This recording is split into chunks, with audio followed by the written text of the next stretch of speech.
Assalamu alaikum students. I'm your biology teacher for this online class, and our chapter is chapter number 10, gaseous exchange in humans. Today it is our main topic.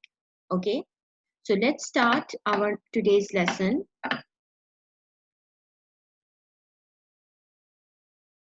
Before I will go into the details of today's lesson, let's introduce me some very interesting facts about this breathing system. As for your information, that a person usually breathes an average of 13 pints of air every minute. Okay, it's a unit. Pints is a unit. Got it? It means that on an average, we are taking in 13 pints of air inside of our body.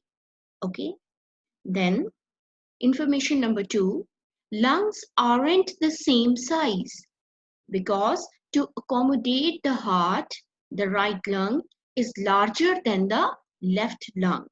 Okay, because it has to accommodate the heart as well in the rib cage. Lungs and the tennis court can be the same size. What does it mean? That if you will take out your lungs out of your body and extend it on a ground, means you take them and stretch them on a ground, it will occupy the same size as a tennis court standard size is. Okay, and your nose is not only an organ, rather it's a filter. It acts like a heater and a humidifier. Got it? Means it helps to filter the air. It helps to heat up the air in the case of cold weather. Okay, and it is also a humidifier because it keeps or maintains the air according to your body temperature. We have learned, students, that our normal body temperature is 37 degrees Celsius. So whatever temperature is there in our surroundings, in cold weather, in hot weather, or in normal weather, whatever, the air has to be set according to 37 degrees Celsius, and then it gets into our body. Okay, so this is all done by the nose, and more specifically the hair present in our nose, they act as to filter the dust particles. It acts like a heater because it heats up the air sometimes in the case of cold weather, and also a humidifier means it adjusts the air according to our body temperature. And coughing, sneezing, and yawning. These are very natural phenomena happening in our body all the day, all the time. Got it? But they are having no link specifically with the respiratory system. Okay? So they have not any direct link with the respiratory system. This is coughing, sneezing, and yawning are the natural mechanisms. So today I have given you some informative introduction of our online class. I hope you have enjoyed it. Let's move to our today's topic, and this is the continuation of gaseous exchange. So last time we learned about the gaseous exchange in plants, and I hope that you all of you are clear about it. Today we will talk about the gaseous exchange in humans. Got it? Okay. So respiration is the phenomena which takes place in the body of humans. So respiration is the exchange of gases between an organism and its environment. So students, in journal, when we can say breathing and respiration. Sometimes we take them in a same term, or we consider them the same term, but actually we had learned before that this respiration is, yes, it is exchange of gases, and you know what gases are there. It is oxygen, carbon dioxide, and so on. But that is the exchange between organism and its environment, but basically it is the phenomena in which you get the uh, air inside and it becomes a part of your body.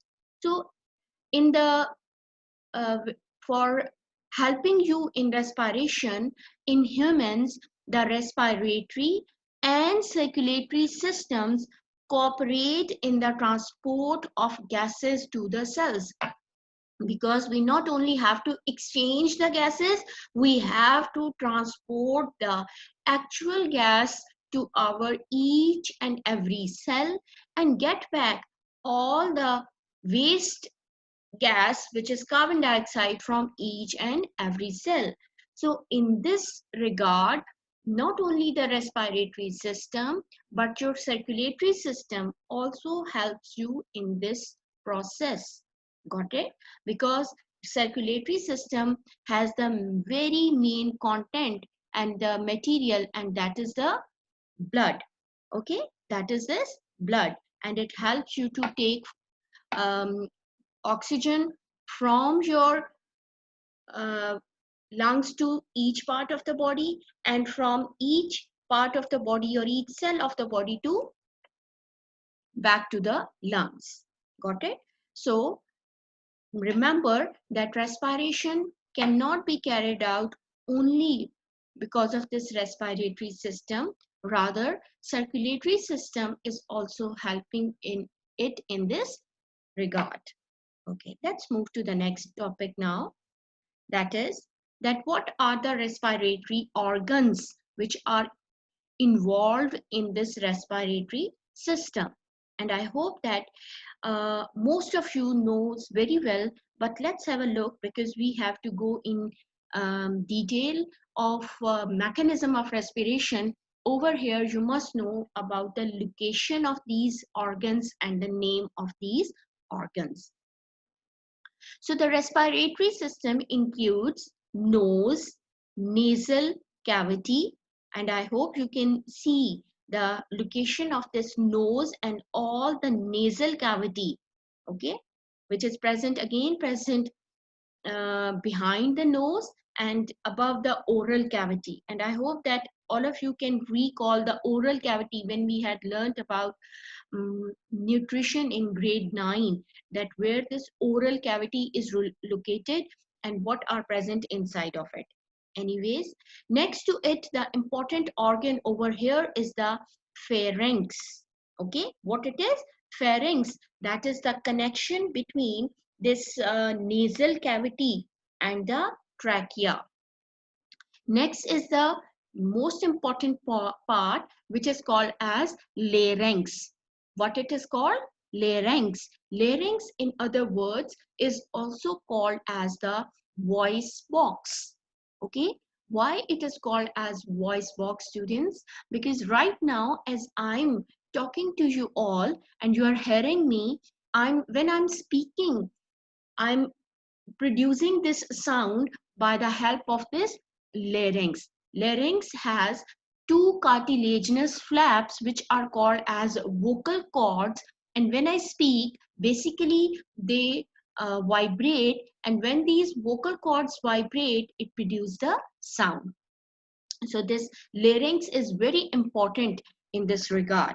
Okay, and the covering of this larynx with the epiglottis, I hope you can recall, is very important, so that there will be no slipping of food inside the windpipe or the next organ, which is called as this trachea.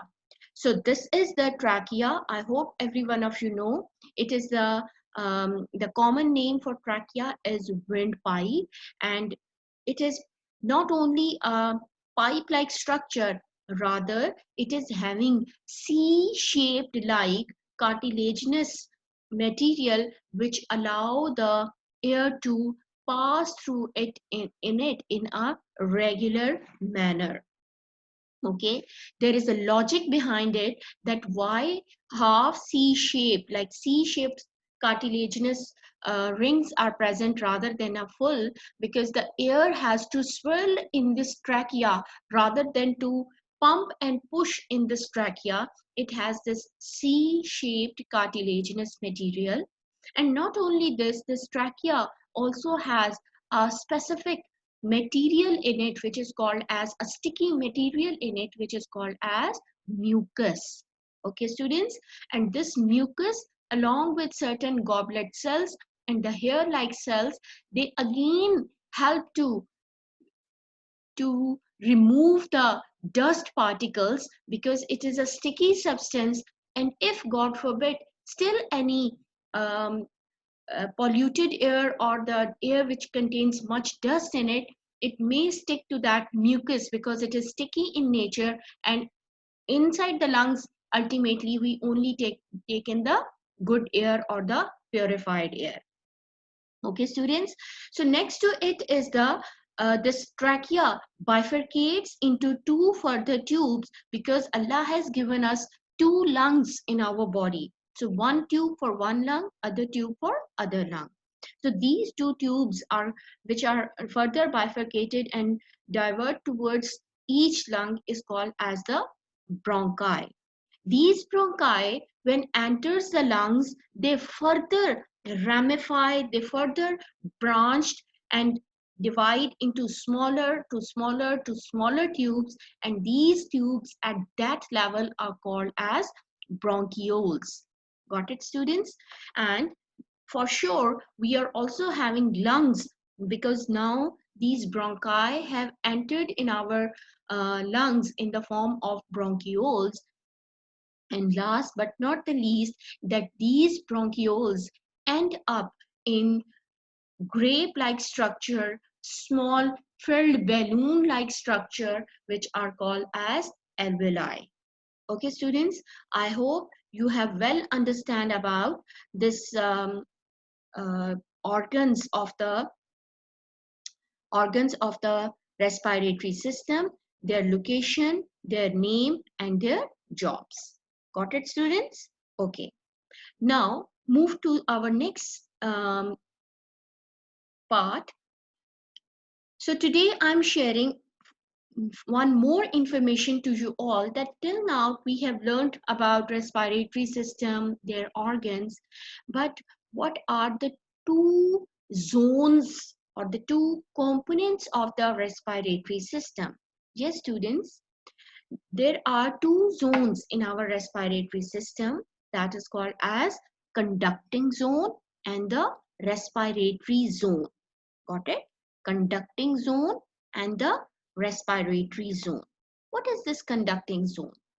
Respiratory passages that carry air to the site of gas exchange, means those organs which are involved in taking in air, and their job is only to make the air to reach to your actual organ of respiration, that is the lung.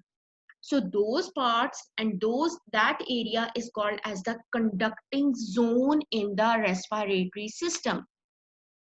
Okay, students, while you can say that this respiratory zone is the site of gas exchange, because remember, students, that gaseous exchange does not take place from in all the parts of the respiratory organs. Rather, the actual organ of gaseous exchange in the respiratory system is the alveoli. Okay, so this respiratory system or the zone, sorry, consists of this respiratory bronchioles, your alveolar ducts, and alveolar sacs. So before that, what we have? We have bronchi, we have trachea, we have larynx, we have pharynx, we have nasal cavity, we have nose or the nostrils. So all these will be included in this conducting zone. Yes, students, conducting zones only conducts the air into the body, and just help the air to reach to its actual part of uh, respiration or actual part of gaseous exchange. So conducting zone includes nose, nostrils, nasal cavity, pharynx, larynx, trachea, and bronchi.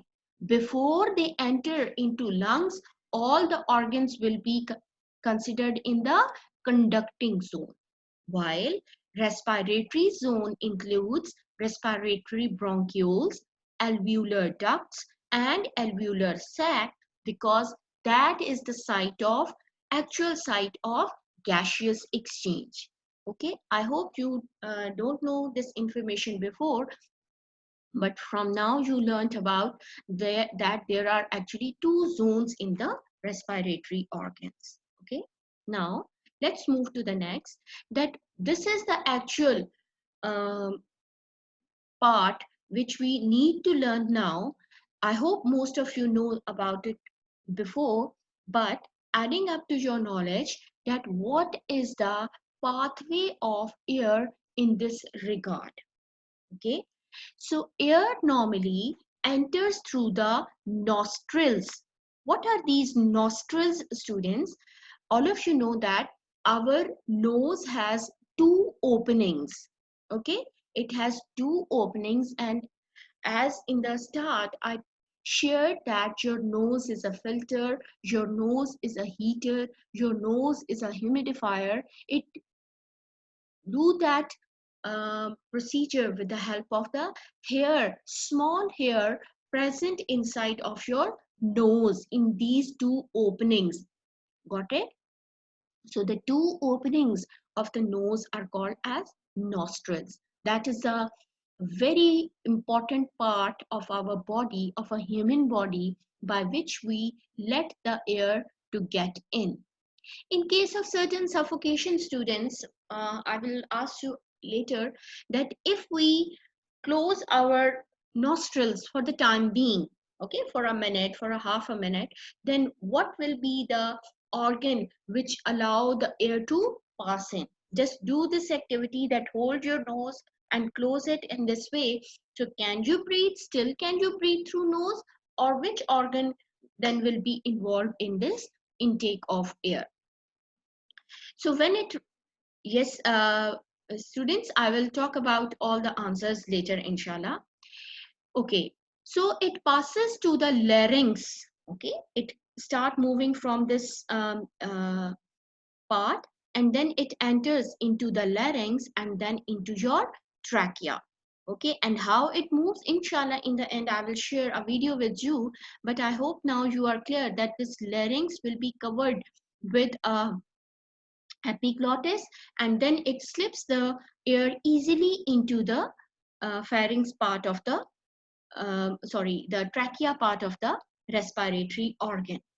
Okay, and then from the trachea it keeps moving and moving and swirling through this trachea, then it enters into this bronchi, and from bronchi to each bronchus of the lung. Okay, because I told you already that this lung is this bronchi is further divided into many small tubes for the more and more and easy exchange of gases, so that at that level it is called as bronchioles. Okay, after reaching the bronchioles, it will reach to your alveoli, and I already told you that this alveoli is the um, end up into sac like structure, like a grape, like a filled balloon like this, and it will reach there, and after that the gaseous exchange takes place. Okay, so over here you can see, students, that this bronchi, how it ramifies into or divide into bronchioles, and this is the end of the alveoli. Okay, students, so a pair of lungs hang free in the thoracic cavity. Okay, the cavity or the area in our body where the rib cage is located in our body is basically called as the thoracic cavity. So an air tube called a bronchus connects each lung to the trachea. Okay, definitely it is being supported with trachea, and not only with trachea, rather the thoracic cavity is bounded on the bottom by a thick layer of muscle called the diaphragm. This is present at the base of these lungs, which supports a lot the lungs about their job to do the respiration. So lungs contain millions of alveoli. So more alveoli, more surface area will be there, more gaseous exchange will take place. As we have learned that the structure of the leaf helps a lot in the that process of photosynthesis. The more broader the leaf will be, the more surface area of the leaf will be, the more photosynthesis will be there. Similarly, the more alveoli will be there, it will increase the surface area. More the surface area will be, more gaseous exchange and appropriate gaseous exchange can takes place. Okay, and here I want to add one more information, that as we have learned in grade 9, that almost every organ inside of our body is further covered by a membrane. So each lung is covered by a membrane, and the name of that specific membrane of the lung is called as pleural membrane. What we call it? Pleural membrane. Okay, that is the special covering, a very delicate transparent covering present around the lungs. Got it, students? I hope you have well understand till there about this, the air passageway. Okay, moving to the next topic, that what are these lungs now? I have already discussed a lot, but this is a very close look of the lungs, that you can see that they are the pink spongy organs located inside of this rib cage. And all of you know that in this rib cage, not only the lungs are present, but heart is also located inside of it. That's why in the start I told that both of the lungs are of not of the same size. So all the alveoli on one side constitute a lung. Okay, you can see that this is the real story of the lung inside. Basically, there is a pair of lungs in our thoracic cavity, and the chest wall is made up of 12 pairs of ribs. Okay, students, so if you count here, 1, 2, 3, 4, 5, 6, 7, 8, 9, and there are last are the you can say they are not complete ribs. Basically, they are half ribs. Inshallah, sometime or when I will show you the skeleton which we already have in our science lab, I will show you the ribs over there. So ribs are present here, rib muscles and the intercostal muscles are present. So this intercostal muscles and the rib muscles are very important. Students, you can see over here in this diagram that lungs are being surrounded by these ribs. Okay, so Allah has given very delicate muscles in between each of this rib. Okay, each of this rib, and these rib muscles, which are called as intercostal muscles, are very important in the process of inhalation and exhalation, because actually by the contraction and relaxation of these intercostal muscles, we can breathe in and breathe out. Inshallah, in the video, you will watch carefully that how this movement take place. Okay, and a thick muscular structure called a diaphragm is present below the lungs, and I already told you this is the diaphragm present. It's a type of sheet of muscle which is present separating your thorax or the thoracic cavity from the abdominal cavity basically. And also its movement is also very important. Not only this intercostal muscles, the movement of this diaphragm is also very important in the process of inhalation and exhalation. Okay, moving next, please let's have a watch, or let's have a look on this video. This will increase or enhance your concept more clearly. After that, we will have some last point about this respiratory center in our brain, which actually regulates that when we are doing some physical um, exercise or hard job, like we are running and all that, at that time how our brain stimulates our respiratory system and the respiratory center in the brain, and then actually we can breathe a lot or our breathing rate increases. Inshallah, we will discuss it about later. Let's have a look on this video now.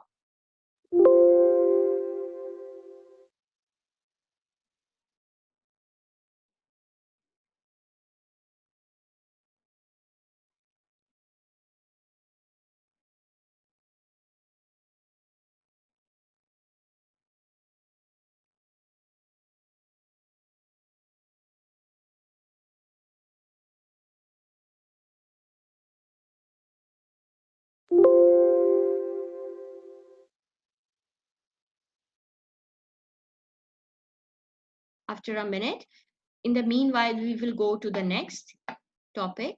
No issue. Okay. Yes. This is our last point to ponder. Got it? It is very important, please, because I hope you very well know about the respiratory system, then the organs involved in it. And today you have learned about the different zones, two zones in the respiratory system as well. And I hope that most of you know very well about this uh, uh, mechanism of breathing, but inshallah I will share its video with you later. But the important point which I need to tell you again today is that human breathe 16 to 20 times per minute in normal circumstances. Normal circumstances means that when you are at rest. Okay, so the rate of breathing is controlled by the respiratory center in the brain. Okay, we have, you know that we have, our body is coordinated with our brain, so that is controlled by the respiratory center in the brain. The respiratory center is very sensitive to the concentration of carbon dioxide in the blood, because no, you know that carbon dioxide is very important in this gaseous exchange. Okay, so when we do exercise or some hard job, our muscles carry out cellular respiration at a greater rate, because you are using your body more than normal. So obviously your breathing rate will be increased because you are doing more and more cellular respiration than the normal. Okay, so this greater than normal concentration of carbon dioxide means when you are doing some exercise or some hard job, physical hard job, definitely your normal concentration has been increased. So this change or this greater concentration of carbon dioxide stimulates, means it triggers your respiratory system to control the action, means it will ask your lungs, your intercostal muscles, your diaphragms to contract and relax more and more, to contract and relax to compensate this more cellular respiration in your body, because now you are using more than extra in your body about this action. I hope you have understand that our respiration is controlled by a respiratory center in our brain. The respiratory center is sensitive to the concentration of carbon dioxide in the blood. When we do exercise or some hard job, our muscles carry out cellular respiration at a greater rate. This greater than normal concentration, because now your body is doing more than enough cellular respiration. Whenever your body feels this change in uh, the concentration of carbon dioxide, it triggers your respiratory system, or sorry, respiratory center to control the action in the brain. Then your brain takes control of every situation and the action, and it will make your lungs to make your lungs to contract and relax more and more, and ultimately it will increase your breathing rate. During exercise, breathing rate may increase up to 30 to 40 times per minute. And in normal situation, what it is? 16 to 20 times per minute only. Got it? So as you can see that this is the difference between the breathing rate at normal and at the time of exercise or some hard job. We also have a related practical to it. So inshallah, we will talk about it later. And then last again, as usual, today I'm giving you some inquisitive questions to find out. I hope you will enjoy while finding these questions. That is, do lungs float in water? Number two, can you breathe with one lung only? Where is lung pain actually felt? Sorry, it is felt. Okay, it is felt. Where is lung pain felt? Do your lungs heal? Means they can be repaired? And is running good for your lungs? Okay, so these are some questions which I have given to you all to find out their answers, because it is related to your topic. So we not only have to stuck to the content which is present in our books or whatever the teacher has taught. We must have some extra information. As in the start of the lesson, I have already shared some interesting facts about all respiratory system, and in the end again I'm throwing some questions to you all to find out their answers, and as per routine, answer them back on the Google class. Okay, that is all for today's topic. If I couldn't, if I'm failed to show you the video right now, inshallah, I will attach this video on the Google class along with this online class recording. Then inshallah, you will be benefited. Okay, students. So that is all for today. I hope you have learned the whole concept. Okay.